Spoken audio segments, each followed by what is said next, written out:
Di tengah tantangan yang dihadapi oleh masyarakat saat ini, ekonomi kerakyatan menjadi solusi penting untuk meningkatkan kesejahteraan. Kita akan membahas mengenai peran pemerintah serta keterlibatan masyarakat dalam menggali dan juga mendapatkan solusi untuk ekonomi kerakyatan. Mari kita gali bersama bagaimana calon pemimpin dapat mengedepankan ekonomi kerakyatan dengan kemajuan Jawa Timur. Kita akan bahas di Kopi Darmo, Kopdar bareng orang-orang pintar.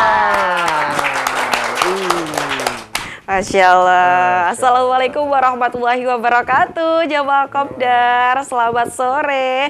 Alhamdulillahirrabbilalamin. Di sore hari ini, sore yang cerah ceria ini, kita akan membahas yaitu tema yang sangat hangat sekali, yaitu menyambut ekonomi kerakyatan dalam Pilgub Jawa Timur. Tentunya Indah tidak sendiri, sudah kita hadirkan speaker yang spesial sekali untuk membahas tema di sore hari ini, yaitu Profesor Dr. Haji Suparto Wijaya SHM Hum, selaku Wakil Direktur Sekolah Pasca Sarjana Universitas Airlangga dan Pensyara. Assalamualaikum Prof. Jojo. Waalaikumsalam. Indah mantu tak kira.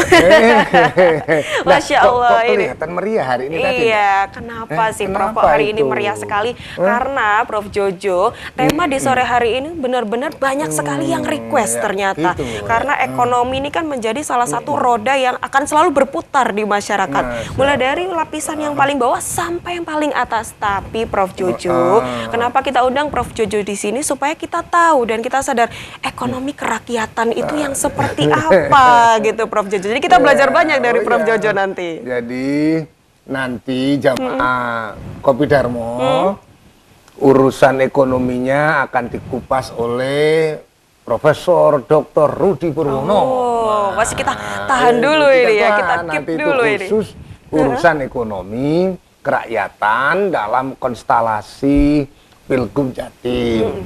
Tapi saya ingin menginformasikan bahwa KPU kan sudah menggelar deklarasi. Iya. Ikut ngeliput enggak TV 9 kemarin ikut dong, di Tugu pastinya. Pahlawan. Sudah Iya. menetapkan ya. Meliput bahwa paslon semuanya ini, 3 paslon Gubernur Jawa Timur sudah sepakat bahwa Pilkada 27 November itu berlangsung damai. Damai. Semua konco, semua warga Jawa Timur, semuanya itu loh, ada warga Nahdien. Oh, luar biasa, Masya Allah. Ada Mbak Lulu, Mas Lukman, singkat Luman. Luman itu berarti, ngerti Luman? Iya, harus ini ya, dermawan. Iya, dermawan. Tuh. Kalau yang sudah juga Bu Kofifa, Mas Emil ini kan lanjutkan. Iya, lanjutkan. Melanjutkan dari berbagai agenda dan program yang sudah 5 tahun ini dijalankan oleh Bu Kofifa. Iya. Kemudian kalau Bu Risma Gusran kan resik-resik Jawa Timur. Ya resik-resik ya. Ingat nggak gitu-gitu kamu? Iya, ingat dong pasti ya. Resik-resik Jawa Timur. Dan semuanya kemudian punya satu tujuan untuk membuat Jawa Timur lebih baik. Tentu lebih baik ini yang sore ini kita bicarakan adalah ekonominya. Yang apakah demokrasi yang berkembang, pilihan kepala yang diselenggarakan dengan biaya yang sangat besar. Menguras APBN, APBD, semuanya menjadi satu agenda politik. Apakah ini punya impact, punya dampak, punya pengaruh pada masyarakat? Apakah para calon ini sungguh-sungguh terpanggil, oh yang namanya kaum buruh, para tani, pekerja, abang beca, kuli panggul, bisa merasakan bahwa demokrasi itu perlu dilakukan karena dengan begitu ekonomi mereka meningkat. Dari mana ekonominya? Pendapatan naik. Anak iso sekolah, iso jajan, bojo pakaian lengkap, ya toh. Nah, apakah ekonomi semacam ini bisa menggeliat di Jawa Timur dengan pilihan kepala daerah? Untuk itu apa? Pilihan kepala daerah harus punya optimisme bahwa rakyat itu bisa melu guyu. Melungguyu, kenapa harus melungguyu ini? Dulu orang-orang tua kita kan harus ikut mesem lan gemuyu. Oh. Mesem lan gemuyu ngerti tak arah-arah? Ngerti tak? Nah, ini harus ditranslate dulu sama Prof Jojo. Mesem lan gemuyu itu berarti dia bisa tersenyum, bisa tertawa. Karena apa? Karena pendapatannya meningkat.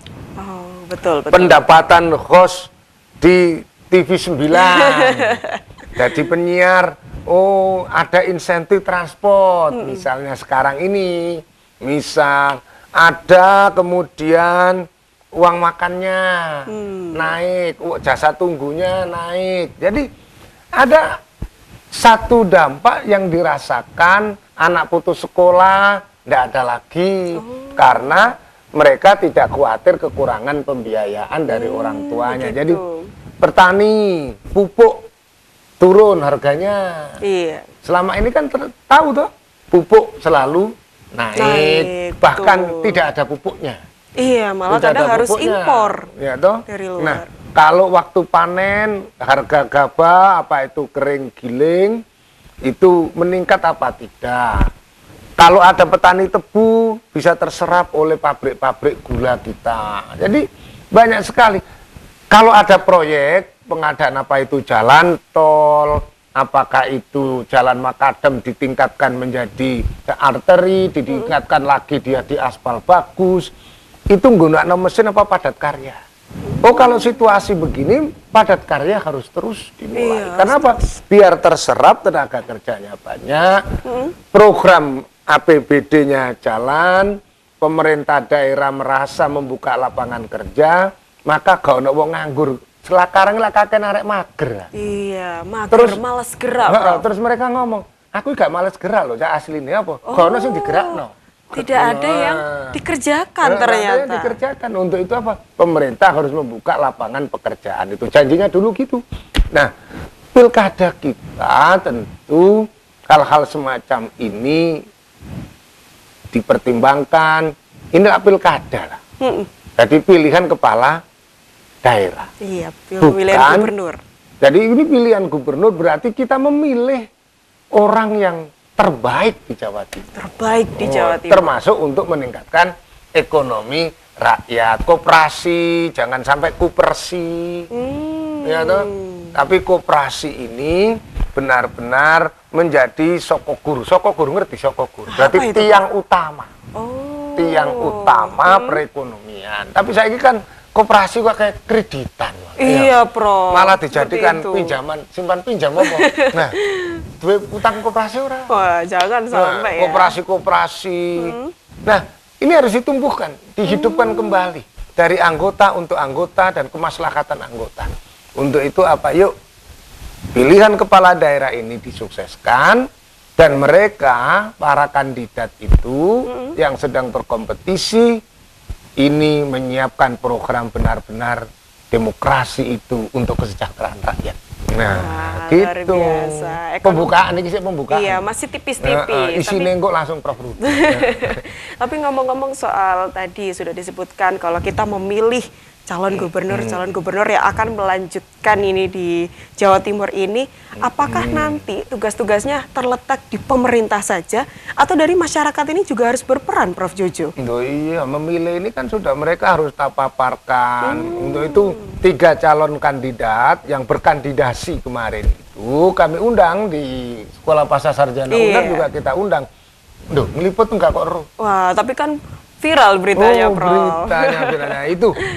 Apa yang akan dikerjakan 5 tahun ke depan, termasuk bagi kesejahteraan rakyat, ukurannya itu ya, kesejahteraan rakyat sederhana. Tempe yang semula itu masih ada, tambah kandel apa tambah tipis. Oh. Tahunya tambah kandel apa tambah tipis.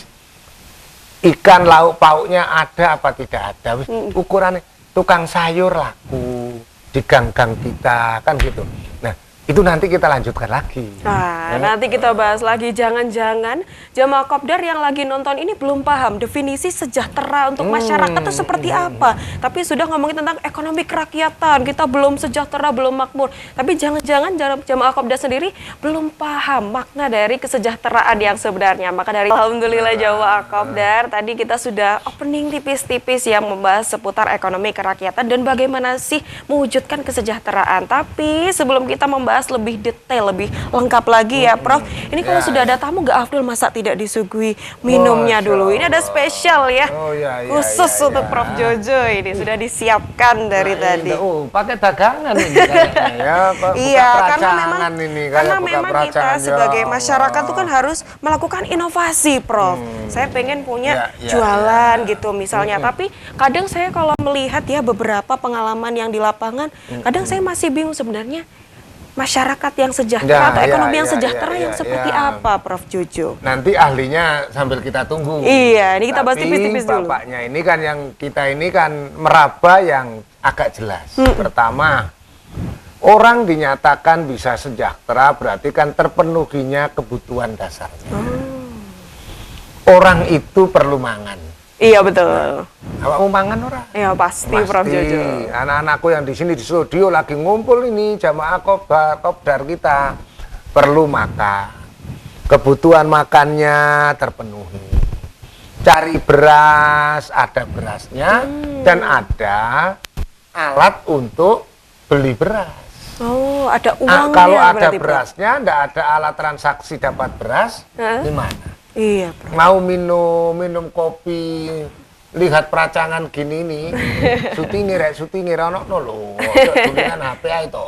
Nah, soroten warungnya, buka peracangan, dagangannya tambah. Jadi kalau pedagang, toko peracangan ini ternyata jenis variasi yang diperdagangkan itu meningkat. Logikanya berarti toko ini tambah besar. Iya. Karena barang yang didagangkan tambah jumlahnya, tambah pilihannya, tambah segmen pembelinya, berarti tambah bagus. Saya seneng di Kopi Darmo ini, kopdar kita ternyata daripada minggu lalu kan tambah ini. Berarti ada proses jual beli transaksi barang yang itu terjadi. Berarti rakyatnya sing tuku meningkat. Duit. Kalau sudah punya uang, barang tersedia, ada barangnya. Berarti apa? Kesempatan bekerjanya ada. Nah, pilihan kepala daerah itu harus menumbuhkan ekonomi wong cilik begini ini. Ekonomi dari pasukan indah ini, yaitu kedai-kedai yang ada di gang-gang, di lorong-lorong, jenenge toko sekitar peracangan. jalan Ngerti gitu toko ya. Peracangan? Ngerti, ya, toko peracangan. Ngerti? Belum tahu, Prof. Iki arek Surabaya pancene ngene. Nah, toko-toko peracangan ngemper-ngemper ning ngarepe omah. Seperti toko-toko Madura seperti itu. Yo, kanca Madura jare ngene, aku iki malah cek pangkalan bisi tua ya. Uangnya malah banyak itu ya. Jadi toko-toko peracangan kayak begini ini terus tumbuh di kawasan-kawasan rumah kita, perkampungan. Itu tandanya gini, ada geliat ekonomi di sini. Ada geliat ekonomi. Maka pesan saya kepada seluruh kepala daerah di Jawa Timur, ini di Jawa Timur dulu. Ya, seluruhnya ya. Seluruhnya itu apa? Tolong hidupkanlah toko-toko rakyat ini.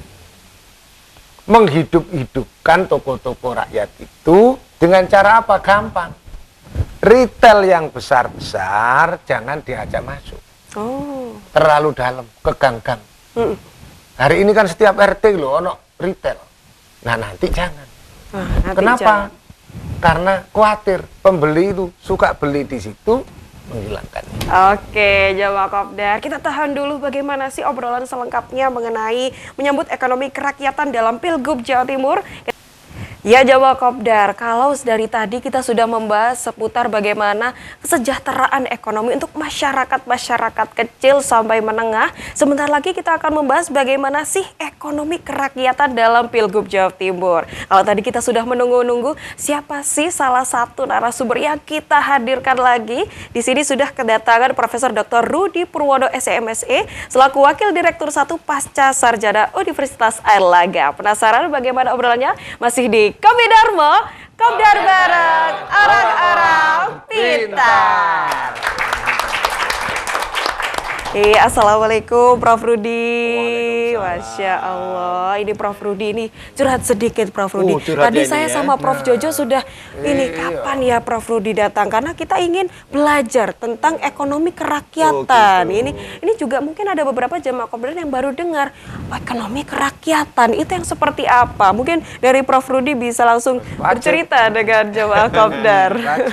Jadi Mbak Indah, tadi Prof Suparto sudah banyak menjelaskan ya. Ya sedikit aja lah. Ya.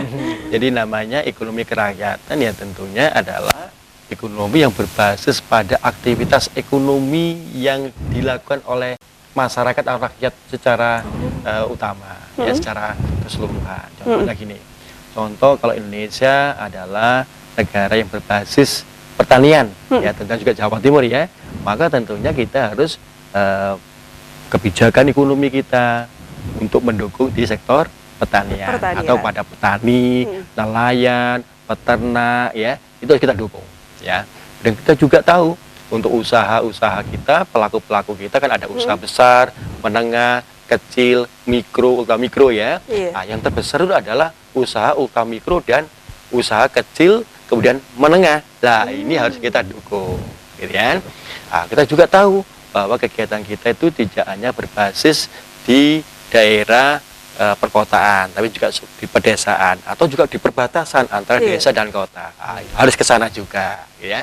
Jadi intinya, Mbak Indah dan pemirsa, kita kalau berbicara tentang ekonomi kerakyatan adalah semua basis ekonomi yang dimana masyarakat atau rakyat di situ beraktivitas.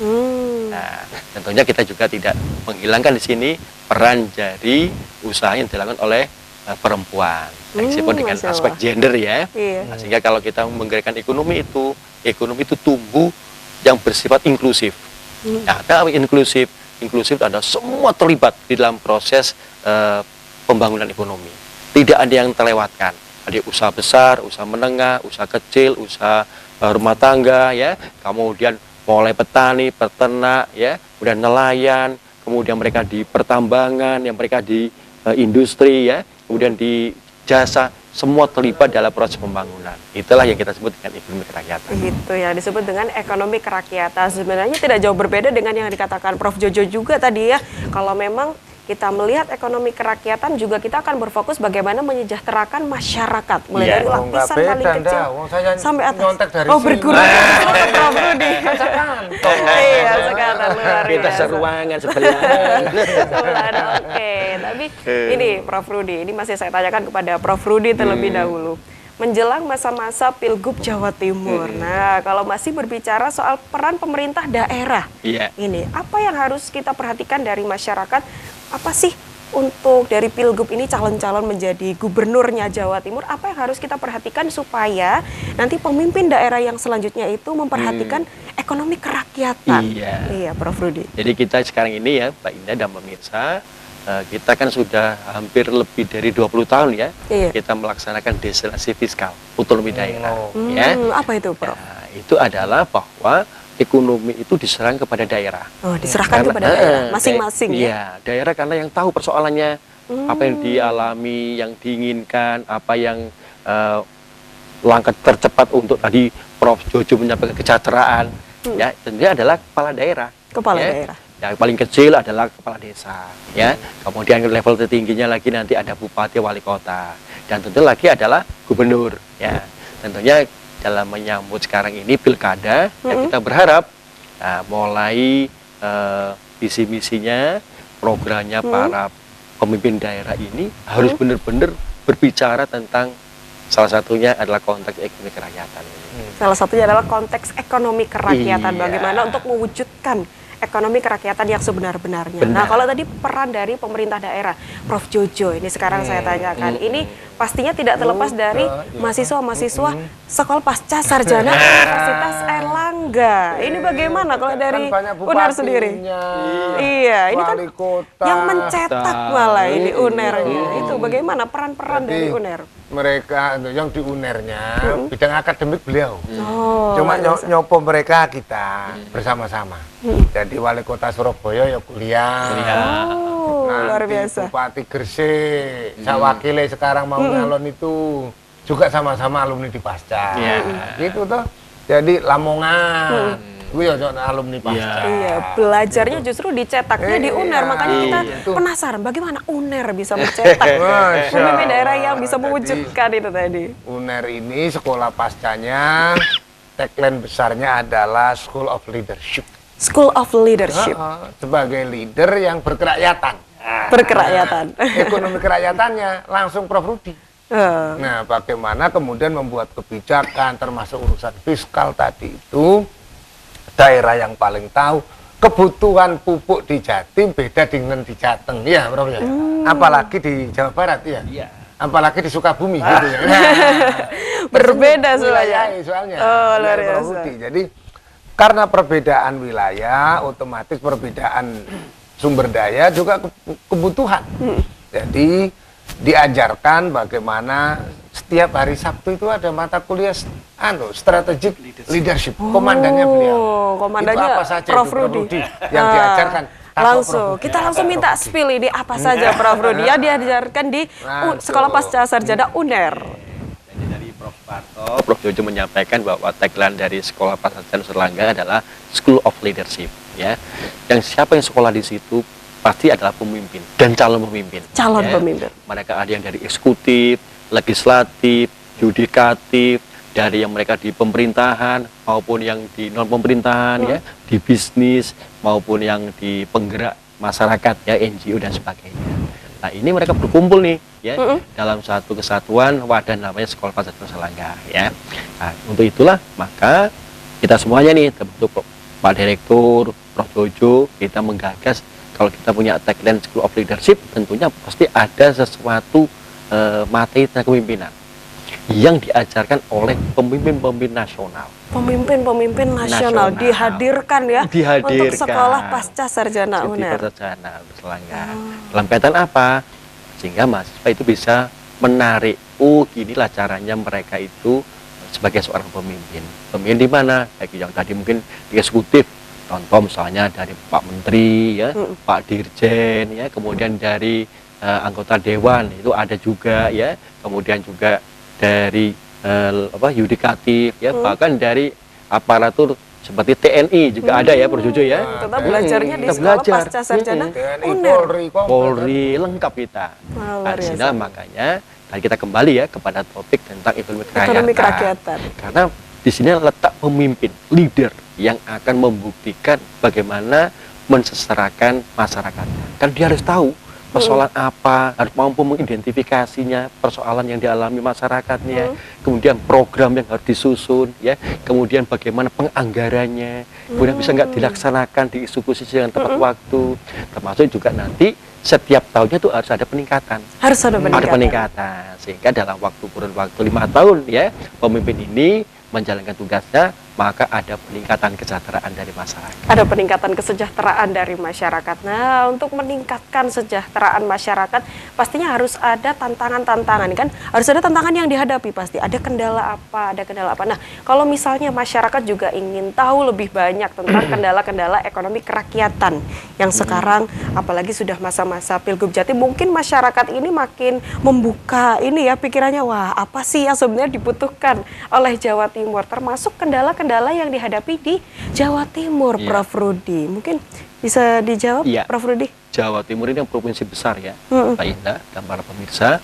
Kita ini kalau diukur dari kontribusinya, kita nomor 2 setelah Jakarta. Nomor 2 setelah Jakarta. Tapi Jakarta ini besar karena di situ ada sektor keuangan.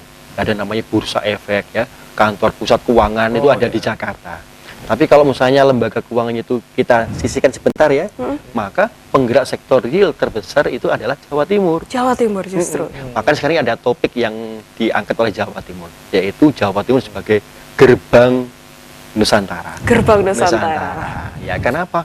Posisinya secara geografis itu sangat strategis, ya. Apalagi dengan Nusantara, IKN ini sudah di tengah-tengah, maka Jawa Timur memerankan, ya, keberadaannya. Nah, disitulah leader yang baik posisi sebagai gubernur, kemudian juga bupati, wali kota mempunyai peranan yang sangat strategis. Kenapa? Kita menggerakkan potensi ekonomi Jawa Timur plus kita memberikan kontribusi bagi masyarakat Indonesia, terutama yang berada di kawasan timur Indonesia. Ya, luar biasa. Oke, lanjut kepada Prof. Jojo. Tadi ini sudah disebutkan dari Prof. Rudi, kalau misalnya ekonomi kerakyatan sudah walat dolin amin ternyata ya. Tadi Prof. Rudi sudah menyampaikan karena ternyata banyak sekali calon-calon pemimpin yang belajarnya di sekolah pasca sarjana UNER. Nah, kita juga nanti pengen kenalan lebih jauh kenapa sih kok banyak calon pemimpin yang ada di sekolah pasca sarjana UNER. Kopdar, kalau dari tadi kita membicarakan soal ekonomi kerakyatan dalam Pilgub Jawa Timur, ternyata ada salah satu ya, ada satu-satunya ini termasuk satu-satunya universitas di Surabaya yang menjadi pilihan untuk calon-calon pemimpin atau bahkan yang sudah menjadi pemimpin secara kadar regional Jawa Timur ataupun secara nasional, yaitu Sekolah Pasca Sarjana Universitas Airlangga. Nah, Prof. Jojo ini saya tagih ini, kenapa kok bisa ini ya UNES Sekolah Pasca Sarjana Universitas Airlangga ini menjadi pilihannya yang sudah calon ataupun yang sudah menjadi pemimpin ini, Prof. Jojo? Karena Sekolah Pasca Sarjana ini beda dengan yang lain. Motonya saja sudah itu tadi, School of Leadership. Kan sepadan juga dengan urusan keluk kemrain wa keluk kemasyulun ar-rakyat, kan gitu toh. Dan NU gitu. Ya, nah, dan itu urusan pemimpin. Untuk itu kurikulum didesain bahwa ada mata kuliah wajib, strategic leadership, ada perkuliahan tentang leadership khusus, baik itu di magister, di doktor, yang nyusun kurikulumnya Prof. Rudi. Wah, luar biasa. Dan akhirnya alhamdulillah melahirkan pemimpin-pemimpin mulai dari tingkat desa, kabupaten kota, jadi bupati, jadi wali kota, jadi camat, jadi kades, ada semua loh ini yang di kami ini, sampai pada jadi urusan jajaran kepolisian, Masya Allah. TNI, Polri, sampai pada bupati wali kota, juga gubernur, juga sampai menteri. Di bawah menteri-menteri ada dirjen-dirjen. Ada dirjen-dirjen. Jadi ya. siapapun jamaah kopdar yang ingin jadi pemimpin dan terus bisa memimpin, sekolahnya nggak ada lain deh. Di Sekolah Pasca Sarjana Universitas Airlangga. Wah, kurikulumnya sudah disusun terus. Mata kuliah leadership adalah mata kuliah wajib. Di mana di leadership situ? Leadership dalam perspektif yang global, nasional, Asia. Pokoknya ketemu Prof. Rudi deh. Wah, sudah pasti akan selalu bertemu dengan Prof. Rudi atau Prof. Jojo. Dan terus siaran di TV 9. Wah, luar Nusantara. biasa. Oke, Jawa Kopdar. Berikutnya ini dari Prof. Rudi ya. Ini dari tadi selalu kalau misalnya nanti Jawa Kopdar pengen ketemu Prof. Rudi terus, berarti sekolahnya harus di Sekolah Pasca Sarjana UNER. Iya, oke. Prof. Rudi, boleh diberikan motivasi atau pencerahan juga untuk jamaah Kopdar ini supaya makin melek tentang ekonomi kerakyatan, Prof. Rudi. Silakan. Mbak Ina dan pemirsa jamaah Kopdar TV 9, kalau kita bicara Indonesia saat ini dan ke depan ini bisa 5 tahun, 10 tahun ya, 20 tahun bahkan ke depannya lagi, dan kita bahkan punya cita-cita besar ya, yaitu untuk mencapai Indonesia emas, Indonesia maju tahun 2045, 1 abad Indonesia merdeka, 100 tahun Indonesia merdeka. Kita bertekad. Yang penting di situ adalah masalah sumber daya manusia, ya, human capital kita. Nah, di sini kami di Sekolah Pasca Sarjana Airlangga menyediakan 7 program studi magister dan 2 program studi doktor, yang semuanya itu dibungkus untuk satu, pengembangan keilmuan, ya, menghadapi tantangan ke depan, kemudian memberikan solusi terhadap permasalahan-masalahan masyarakat dan bangsa. Nah, yang ketiga tentunya tadi kita berbasis untuk memperkuat peranan dari pemimpin, leadership, sehingga persoalan-persoalan yang ada di masyarakat, tentunya tadi yang kita bicarakan tentang ekonomi kerakyatan ini benar-benar bisa digerakkan ekonomi kerakyatan ini untuk menjadi potensi dan menjadi modal dasar pembangunan Indonesia ke depan. Karena kita yakin bahwa petani kita, peternak kita, nelayan kita, ya, UMKM kita, ya, mereka yang bekerja baik yang ada di wilayah manapun di Jawa Timur ini bersama-sama ingin memajukan Jawa Timur ini lebih hebat lagi di kancah tidak hanya nasional tapi juga di global. Nah, tentunya dalam kesempatan pilkada ini kita akan melihat bagaimana calon-calon pemimpin Jawa Timur ini memaparkan visi dan misinya, sesuai dengan harapan masyarakat Jawa Timur. Oke, luar biasa. Prof Jojo, boleh diberikan pesan-pesannya untuk jamaah Kopdar yang ada di rumah? Dan kalau di sekolah pasca dengan kepemimpinan tentu saja punya basis kerakyatan, kebangsaan, dan kemanusiaan. Kita jaga demokrasi. Untuk itu apa? Setiap pemimpinnya diorientasikan kan untuk rakyat, toh, Prof. Sejahterakan rakyatmu di wilayahmu, baik yang dari desa, jadi camat, jadi bupati, jadi wali kota, jadi gubernur, jadi menteri. Untuk itu alumninya senantiasa berpikir, oh ya, di mindsetnya itu masuk, ingat Prof dari rakyat. Masuk, ingat TV 9 rakyat. Jadi semua rakyat. Dan loh, terus dengan sendiri kami mengantarkan para pemimpin dan terus ingin membersamai para pemimpin. Sains, ilmu, agama, itu semua adalah pesan moral bahwa jadi pemimpin manfaatlah untuk rakyat. Jadi dia harus bermanfaat.